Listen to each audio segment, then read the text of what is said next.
Bien, amigos, como en los últimos 4 años tenemos con nosotros al pastor Ezequiel Molina Hijo. Ezequiel Molina Hijo es vicepresidente del Ministerio La Batalla de la Fe.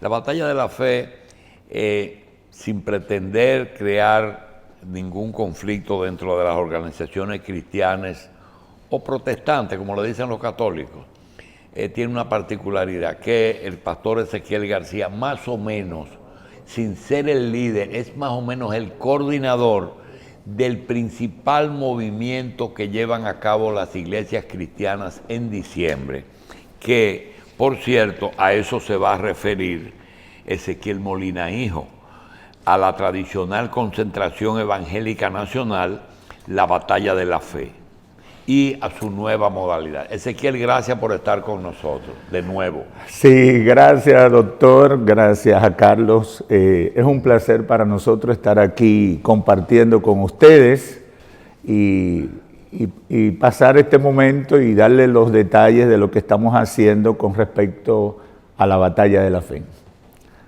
Quisiéramos comenzar por el evento y luego hay algunas situaciones como el comportamiento de la ciudadanía, no solamente de los cristianos, esa apatía, ese cansancio con la que hemos llegado después de un año de pandemia, también cómo la población no se resiste, sino que se ha dejado llevar por la apatía. Pero primero háblanos del 1 de enero. El 1 de enero vamos a estar celebrando, como cada año, la Batalla de la Fe y en la nueva modalidad, porque como todos ustedes saben, las condiciones impiden que podamos aglomerar las 60,000 personas que habitualmente llevamos al Estadio Olímpico, y este año hemos estructurado un plan para llegar a través de los medios masivos de comunicación y las plataformas digitales. Por ejemplo, el año pasado nosotros tuvimos unas 60,000 personas en el estadio, pero por los medios, las indicaciones, solamente un canal de televisión reportó más de 2,5 millones de televidentes a través del sondeo que hace Nielsen, y sumando las otras emisoras y medios, nosotros estimamos que cerca de 4 millones de personas siguieron la Batalla de la Fe por los medios electrónicos el año pasado. Por ende, las 60,000 personas en el estadio son buenas, pero estamos aspirando a 10 millones de personas este año a través de los medios, ya que no podemos estar en el Estadio Olímpico como habitual lo hacemos, pero haremos todo lo que hacemos cada día 1 de enero. Lo único que ahora será desde un auditorio que hemos preparado como estudio, de donde vamos a transmitir la actividad que realizamos. Todo al mismo horario, a las 3 de la tarde, el día de Año Nuevo, y con todo el contenido. Este año mi padre será el predicador. El año pasado lo fui yo, y este año será mi padre nuevamente, y va a estar predicando con el tema Superviviente, que es el tema en que está enfocado el evento.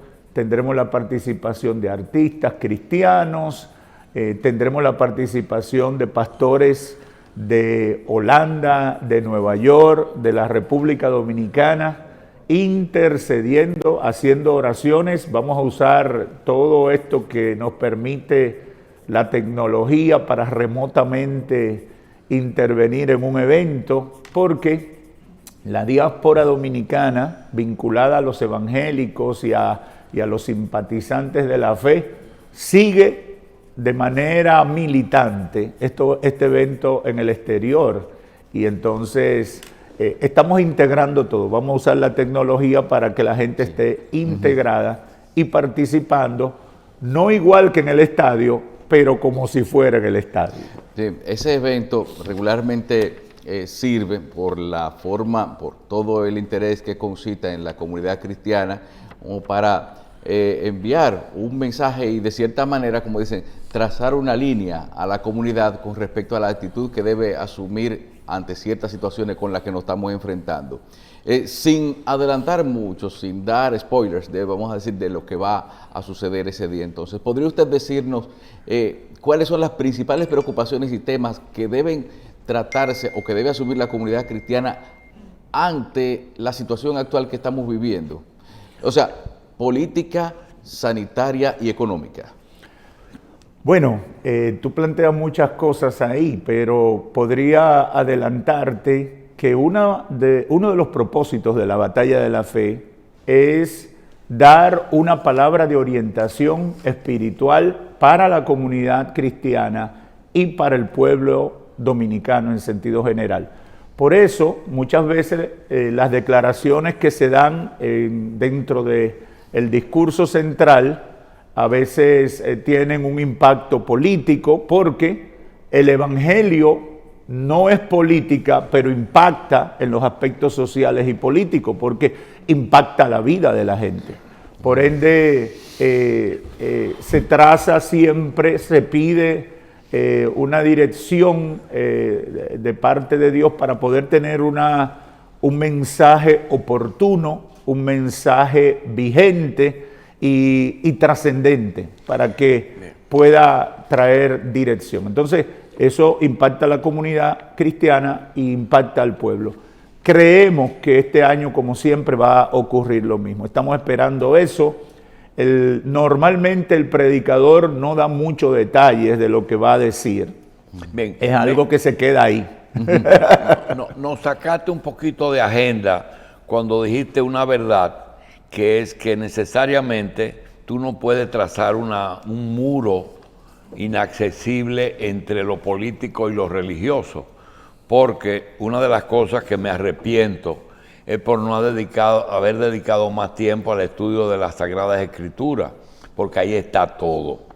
A veces le comento a Carlos y a Melvin que tengo la íntima convicción de que Dios envió un emisario con condiciones divinas, con un 50% de divinidad, que era su hijo, a hacer una reforma política, porque los israelíes habían caído en muchísimas aberraciones que necesitaban prácticamente comenzar de nuevo. ¿Es así?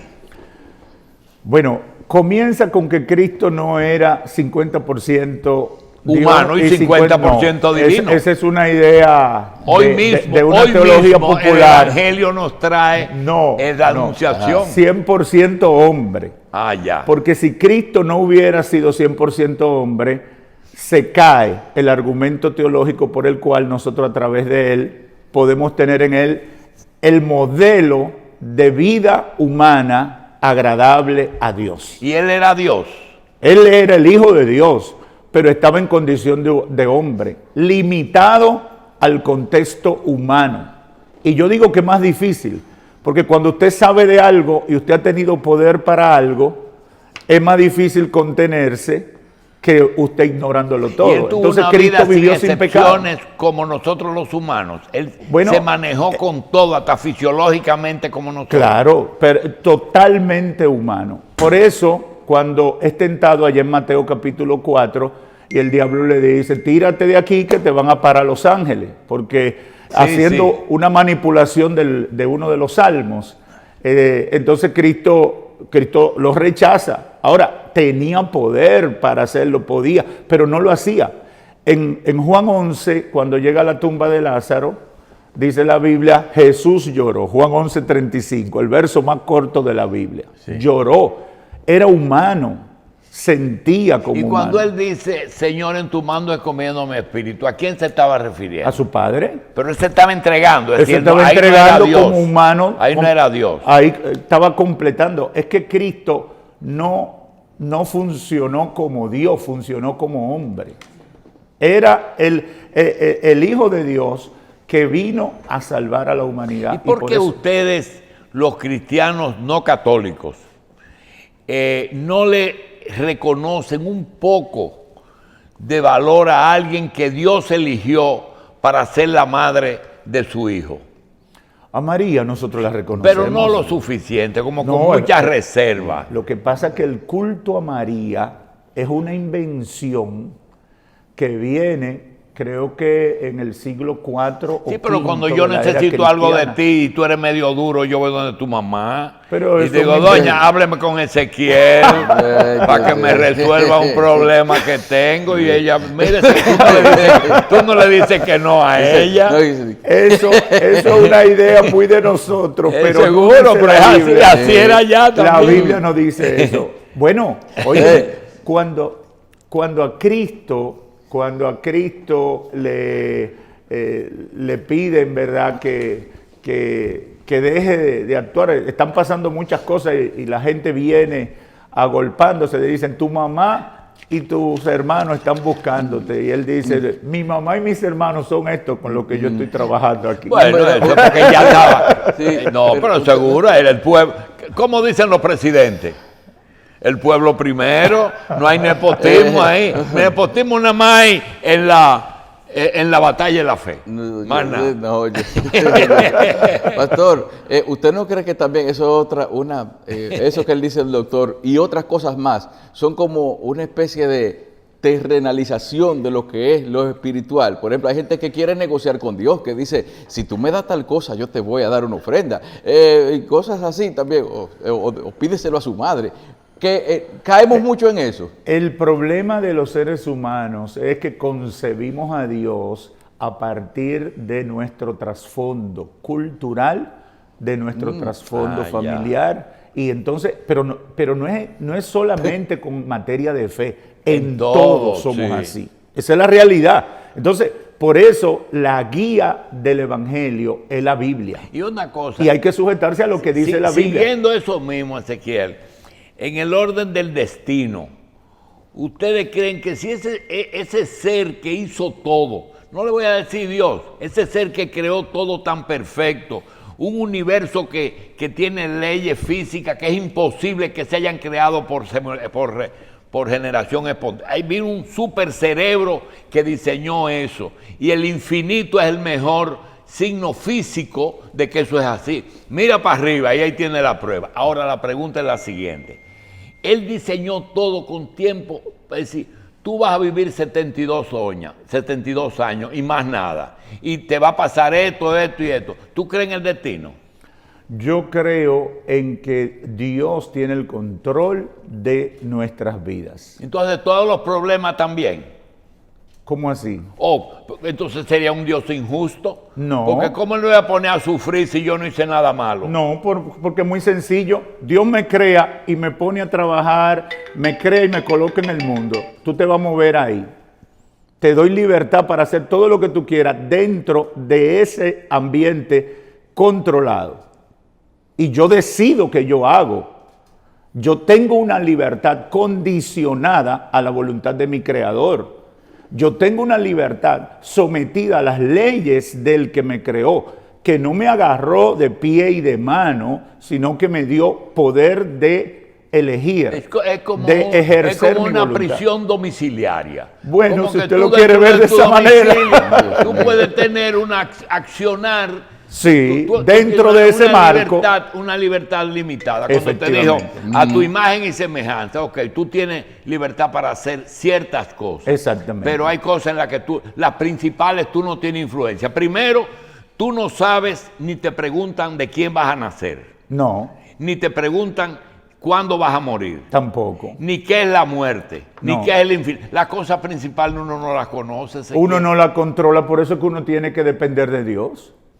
Esa realidad es que me tiene que hacer a mí depender de Dios. Usted ha visto gente como Walt Disney que se congeló para cuando se descubra el problema de la muerte, que lo revivan. No, pero los emperadores, los faraones intentaron eso cuando construyeron Y no las pirámides. revivieron. Y entonces, No revivieron. ahí No en funciona. esa frontera de donde el hombre ve su incapacidad para controlar las cosas más fundamentales, es que uno tiene que mirar al cielo. No, yo te decía lo de la madre porque acuérdate del primer milagro. Mira, esta gente se metieron a su matrimonio por encima de sus posibilidades. Mira, a ver si tú le resuelves el problema del vino. Y lo puso a beber vino por pila. Es Sí, por eso que te digo que ustedes no le dan el lugar a sí, esa le damos el persona lugar a excepcional. María. Inclusive, de acuerdo a la palabra de Dios, María es escogida porque tenía una condición extraordinaria en su vida y en su devoción a Dios. Bendita tú entre todas las mujeres. Y Juan el Lo que Bautista nosotros no también le estuvo- damos es el poder que la Biblia no Que le da la a gente María. le da así. Y Juan el Bautista era excepcional también. También, de acuerdo a lo que la palabra dice, fue escogido para trazar el camino, para ser el antecesor de Cristo. ¿Y cuáles fueron las condiciones que tuvieron que llenar los apóstoles para concursar como apóstoles? Ninguna, querer seguir a Cristo. Cristo los llamó y ellos aceptaron. Ahí están en los evangelios. Y esa es una de las cosas más maravillosas del evangelio, porque le da la condición a todo el mundo de seguir a Cristo y ser un instrumento en lo que el Señor quiere hacer aquí en la Sí, tierra. Es decir, Porque si todo está dirigido a agradecer, a rendir culto al Todopoderoso, ¿por qué hay tantas formas de hacer lo que ha producido miles o millones de religiones que no se ponen de acuerdo sobre lo más importante? esa es muy buena pregunta. Lo primero que hay ahí, doctor, es que es una realidad clara y contundente de que la gente tiene una necesidad espiritual que no se satisface con dinero, con placer, con comida. La gente siente la necesidad de adorar, de buscar la ayuda de Dios, de buscar conexión con algo superior. Esa es la primera evidencia. La segunda es que la gente, dentro de sus limitados conocimientos y contexto, entonces la gente trata de buscar cómo hacerlo. Ahora bien, todo el relato de la Biblia, y una de las cosas que yo siempre le digo a los que no conocen y tienen inquietudes, la Biblia te traza la historia del pasado o la historia y te proyecta todo hacia el futuro, completando toda la historia de la vida humana, desde que nacemos, desde que tuvimos el origen, hasta dónde vamos a terminar. Y por eso es la versión más completa de lo que podemos pensar de Dios y del Creador. Entonces tú entiendes que si hoy tuviéramos en el siglo I con la vida de los 33 años de Jesús, esa última cena fuera virtual o con mascarilla. Ay, Dios mío. No, porque él era totalmente humano. Claro, si hoy fuera con mascarilla, Sí. O a distancia. o a distancia, o O simplemente fuera- o dijera no, que se me pegue. O fuera virtual como va a ser el día primero, ¿verdad? El acto. Exacto, pero Jesús comió pan, compartía con sus discípulos, todos los días hacía lo que hacía todo el mundo. Es decir, no hay ninguna diferencia. Mire, hay inquietudes que uno tiene, por ejemplo, había una... Es que ustedes deben asistir a la iglesia para que le podamos ayudar con más frecuencia. Claro, sí. Pero mire, por ejemplo, aquí tenemos una situación reciente que es la simpatía de los cristianos por Donald Trump. Porque Trump fue el que llevó la embajada de Estados Unidos a Jerusalén. Y uno dice, que eso fue una influencia de los cristianos en la Casa Blanca, que Pompeo hubo un culto, que Mike Pence también. Y uno se pone a pensar, cónchale, realmente hay lugar para un acercamiento entre las creencias y la política, y también cuál debe ser la relación entre un cristiano y el poder. Bueno, por ejemplo, con el caso de Donald Trump. Donald Trump, todos sabemos que el pecado fundamental de Donald Trump fue enfrentarse al poder global manifestado a través de los medios. Ese fue su pecado. Antes era la niña linda de esos medios.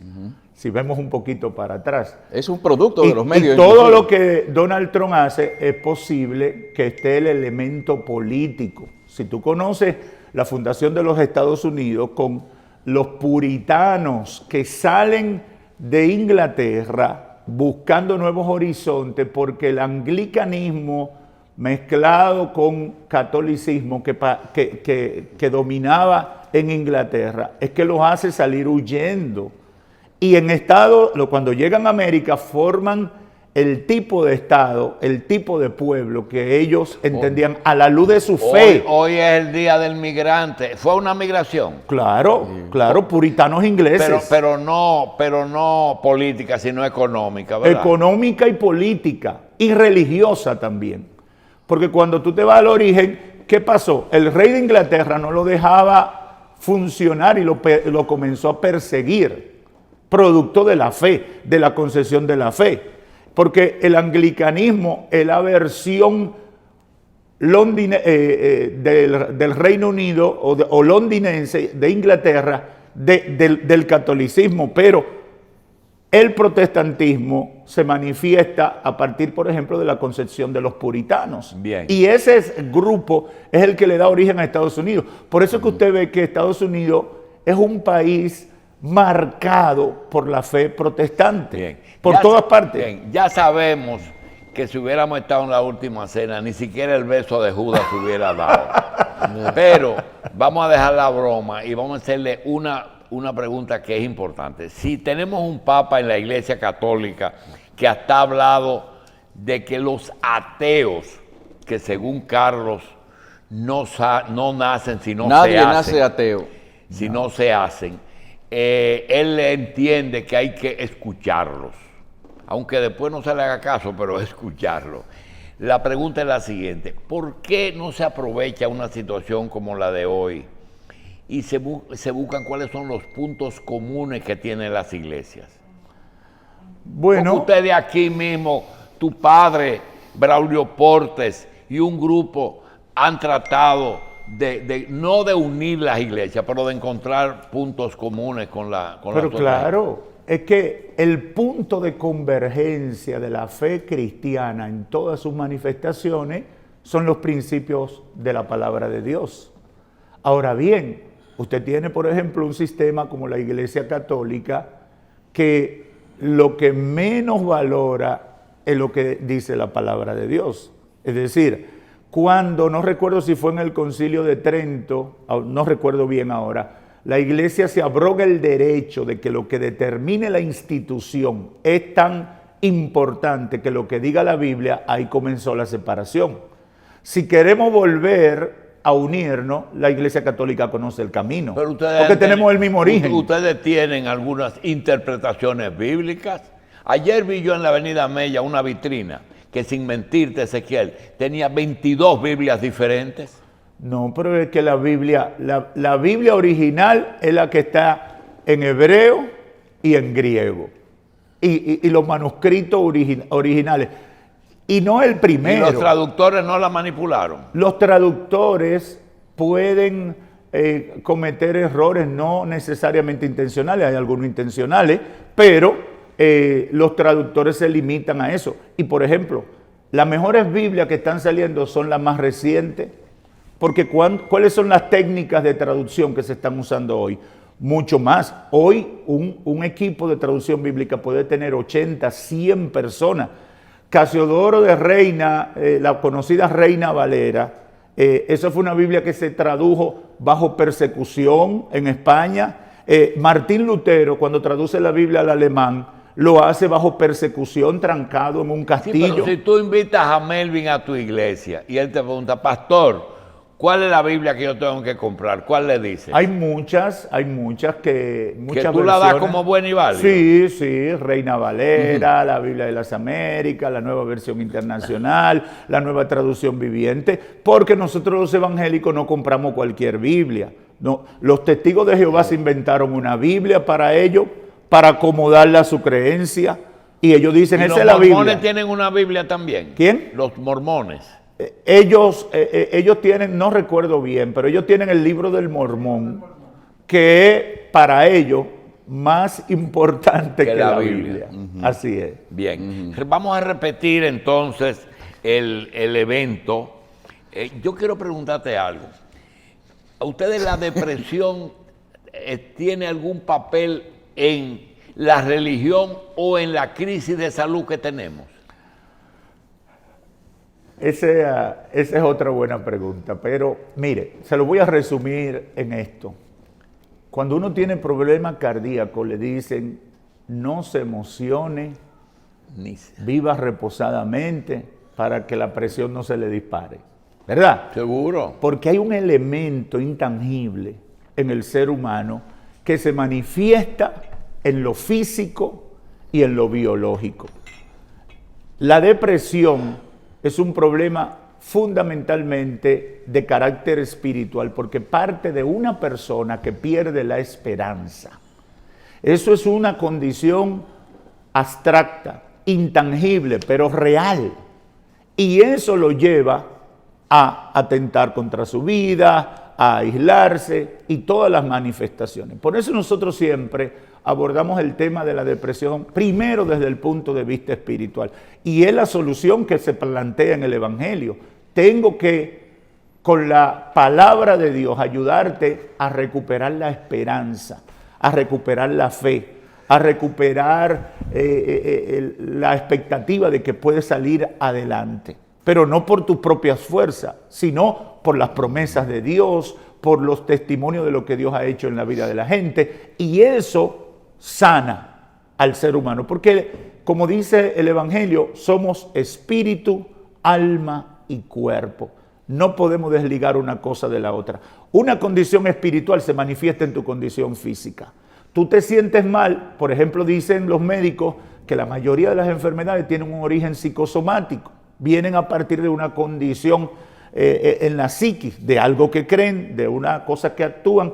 Por ejemplo, usted se llena de ansiedad y usted va a terminar con problemas del corazón, usted va a terminar con úlceras, usted va a terminar con una serie de problemas hormonales, producto de una condición de tu espíritu, de tu parte intangible. Pero el que tiene fe no tiene ese problema. Exactamente. Eso es lo que predicamos.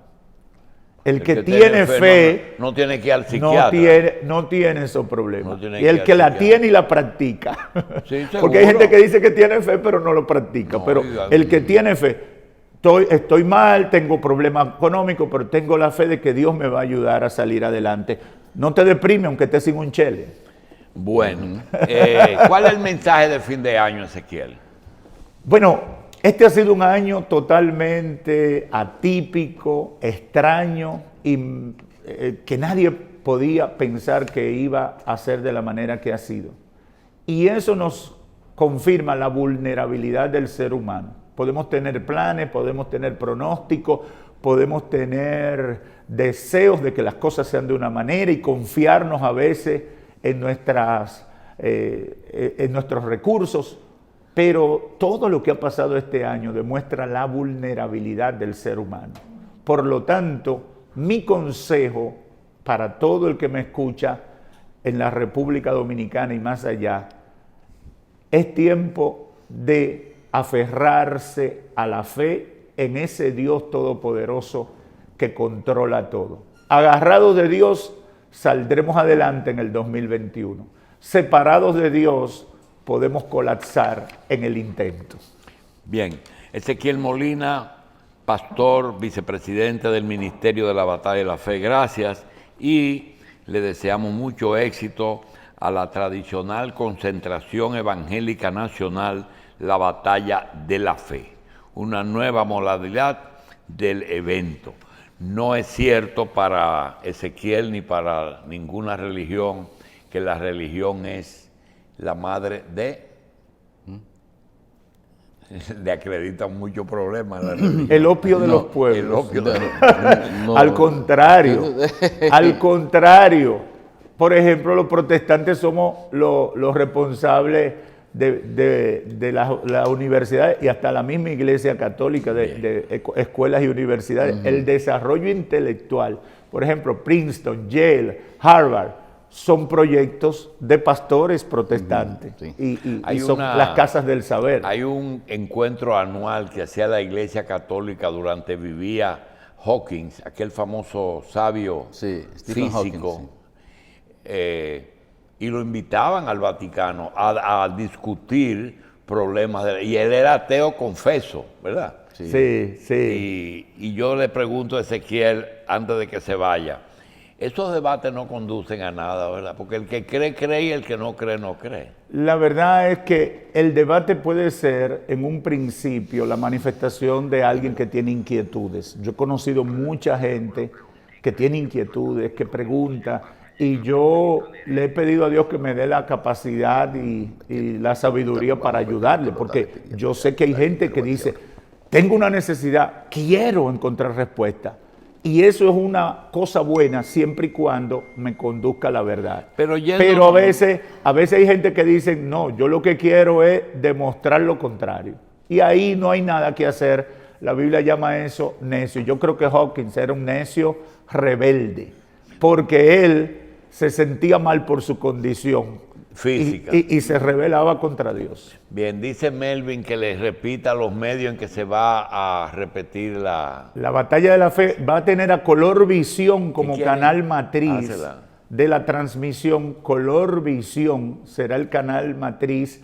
Muchos canales más se van a unir, pero Color Visión va a ser el canal matriz, y toda una cadena de radio de las estaciones evangélicas y también estaciones no evangélicas y canales que nos van a estar apoyando el 1 de enero. Pero Color Visión va a ser, y nuestro sitio de internet, labatalladelafe.com, que será el sitio oficial. Hay una pregunta que uno no puede desaprovechar su presencia para hacérsela, como por ejemplo, la forma en que se debe leer la Biblia. Uno agarra la Biblia y uno dice, oye, pero en el Antiguo Testamento uno encuentra gente que mataba, gente que negaba a la mujer, gente que tenía familia extra y muchísimas cosas que una persona que nada más se queda con eso, uno dice, oh, pero aquí la Biblia justifica muchas cosas. Entonces, vamos a ver, a la luz de cuál orientación debe una persona ver, o sea, como dicen, los ojos físicos o los ojos espirituales.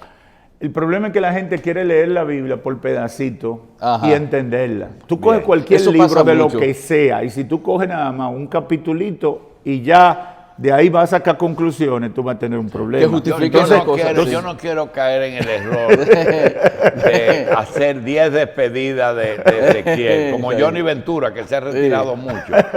Y